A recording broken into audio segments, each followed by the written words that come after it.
मैं डॉक्टर दीपक शर्मा कार्यक्रम आपकी किस्मत में दर्शकों का स्वागत करता हूं। कार्यक्रम आपकी किस्मत और यूट्यूब चैनल के माध्यम से हम दर्शकों को ज्योतिष, वास्तु एवं ग्रह नक्षत्रों के विषय में जानकारी प्रदान करते आए हैं। आज हम दर्शकों को बुध देव के संदर्भ में जानकारी प्रदान करेंगे। बुध देव को ग्रहों का मंत्री कहा जाता है।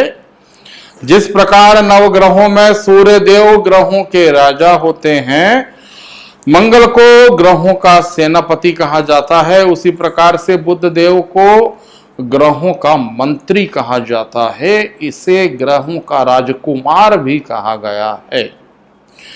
यदि बुध देव सूर्य भगवान के साथ होते हैं तो बुधादित्य योग का निर्माण होता है। इनकी गति सूर्य भगवान के समकक्ष होती है, अर्थात सूर्य भगवान के साथ में अथवा सूर्य भगवान से एक राशि आगे पीछे ये गति करते हैं। बुध देव ऐसे ग्रह हैं जो कि सूर्य भगवान के सर्वाधिक समीप होते हैं और इनकी मित्रता सूर्य देव से होती है। यदि जन्म पत्रिका के 9वें स्थान पे सूर्य बुध की युति हो जाए तो ऐसा जातक जो है वो बहुत ज्यादा भाग्यशाली होता है।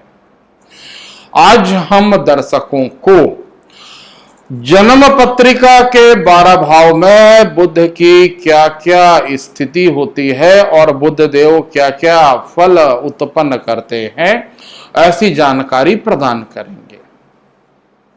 आरंभ करते हैं प्रथम भाव से। यदि बुध देव लग्न अथवा प्रथम भाव में होते हैं तो ये शुभ फल प्रदान करते हैं।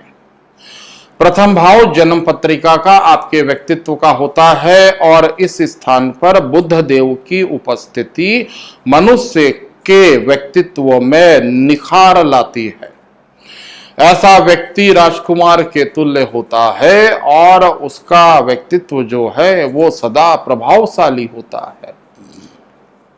यदि हम धन स्थान यानी जन्म पत्रिका के द्वितीय भाव में बुध देव की स्थिति का फलादेश देखें तो धन भाव में भी बुध देव की स्थिति अच्छी मानी जाती है। व्यापार के माध्यम से या बिजनेस के माध्यम से या ऐसा कोई कार्य जो कि बुद्धिमत्ता के आधार पर किया जाता है, उन कार्यों से जातक को लाभ होता है और आर्थिक रूप से ऐसा जातक धनवान होता है। यानी द्वितीय भाव में बुध जो है वो अच्छे फल को प्रदान करने वाला होता है। तृतीय भाव जो कि पराक्रम का होता है और इस स्थान में बुध की उपस्थिति कुछ सामान्य सी प्रतीत होती है। इस स्थान पे बुध देव रहेंगे तो भाई बहनों का कोई बहुत ज्यादा सुख उसे प्राप्त नहीं हो पाता है। पराक्रम के स्थान पर बुध देव उतने ज्यादा शक्तिशाली साबित नहीं हो पाते हैं। चतुर्थ भाव जो कि आपके सुखों का होता है, आपके संपत्ति का होता है, इस स्थान पर यदि बुध देव हैं तो ऐसा जातक चल अथवा अचल संपत्ति के विषय में धनवान होता है। ऐसा व्यक्ति जो है वो मां का सुख भी हासिल करता है और मां के माध्यम से उसे संपत्ति की प्राप्ति होती है। यानी चतुर्थ भाव जो कि जन्म पत्रिका का केंद्र स्थान है, इस स्थान में बुध की उपस्थिति अच्छी मानी जाती है। पंचम भाव जो कि विद्या, बुद्धि, संतान का होता है, शिक्षा का होता है और संततियों का होता है, इस स्थान में भी बुध देव की उपस्थिति बहुत अच्छी मानी जाती है। यदि इस स्थान में बुध देव है तो ऐसा जातक मार्केटिंग अथवा मैनेजमेंट या चार्टर्ड अकाउंटेंट या ऐसे लेखा से संबंधित किसी शिक्षा को हासिल करता है।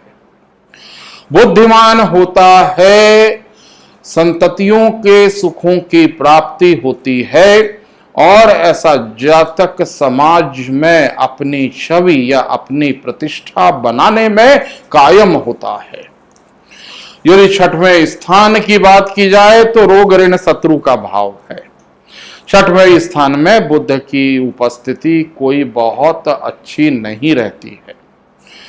त्वचा से संबंधित रोग अर्थात स्किन की डिसीज हो सकती है, या हम ये कहें कि शत्रुओं का भय भी रहता है, क्योंकि बुध जो है ये व्यापार का कारक ग्रह होता है।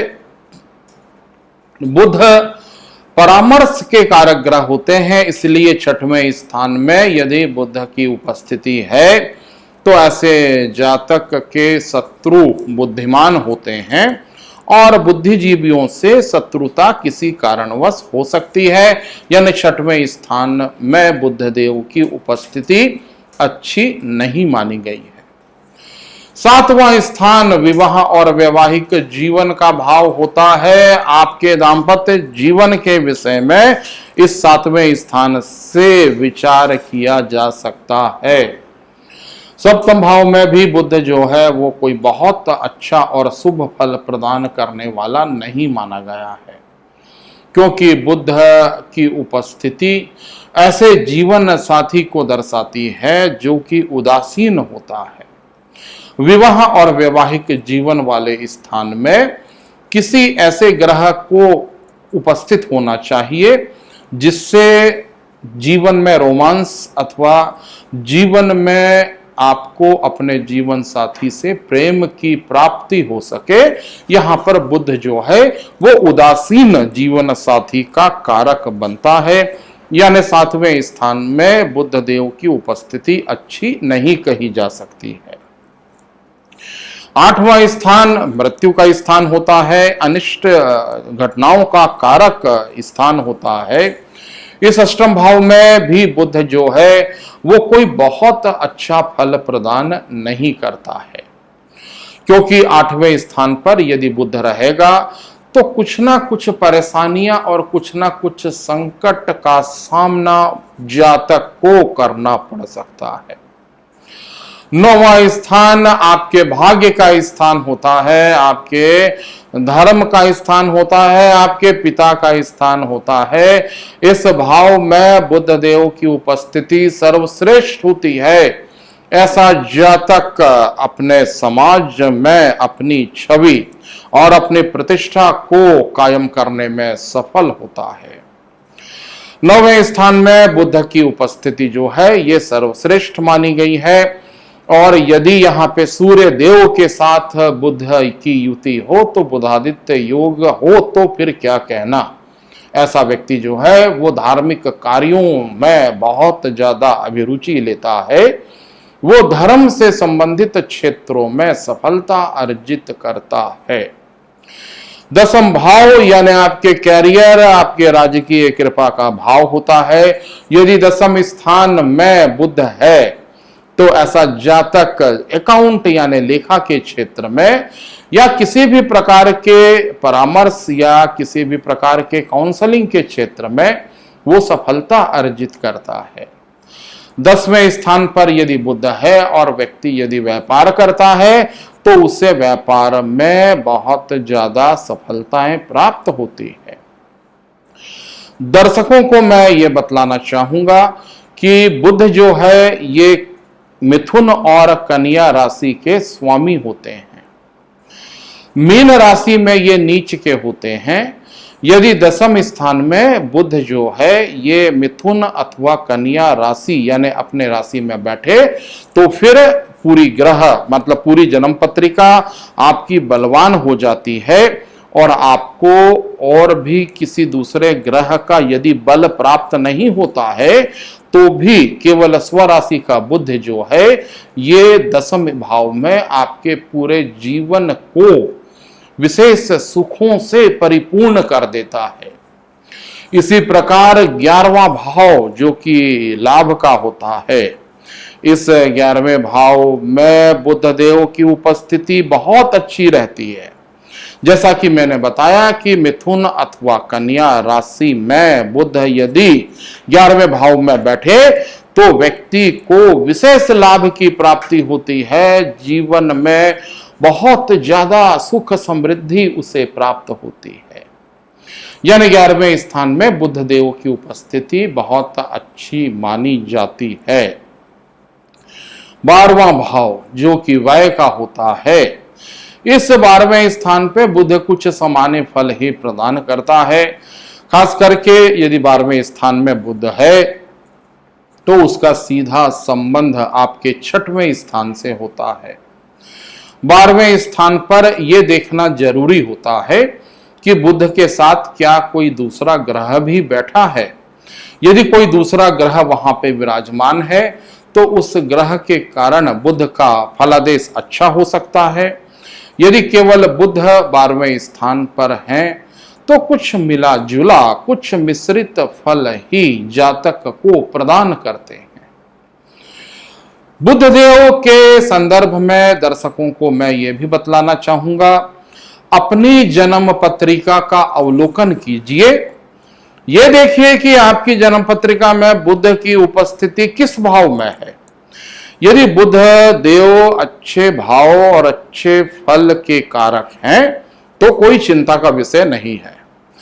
यदि बुध देव के कारण आपको कोई परेशानी आ रही है तो आपको बुध के मंत्र जैसे कि ओम ब्राह्म ब्रीम ब्रोम सह बुधाय नमः, इस मंत्र की एक माला अर्थात 108 बार आपको इस मंत्र का जाप करना चाहिए। हरे रंग की वस्तुओं का दान बुध देवता को प्रसन्न करने के लिए किया जाता है। बुध देव का रंग हरा होता है, इसलिए हरी साड़ी अथवा हरे रंग के वस्त्र का दान किसी गरीब और जरूरतमंद व्यक्ति को करिए। ऐसा करने से बुध देव के प्रतिकूल प्रभावों में न्यूनता आती है। बुध देव को प्रसन्न करने के लिए भगवान गणेश जी की पूजा अर्चना भी की जाती है। यदि आपकी बुध की महादशा चल रही है तो भगवान गणेश जी की सेवा कीजिए। भगवान गणेश जी के मंदिर जाइए और भगवान गणेश जी को केवल आप प्रणाम भी करेंगे तो भी ये परिपूर्ण है।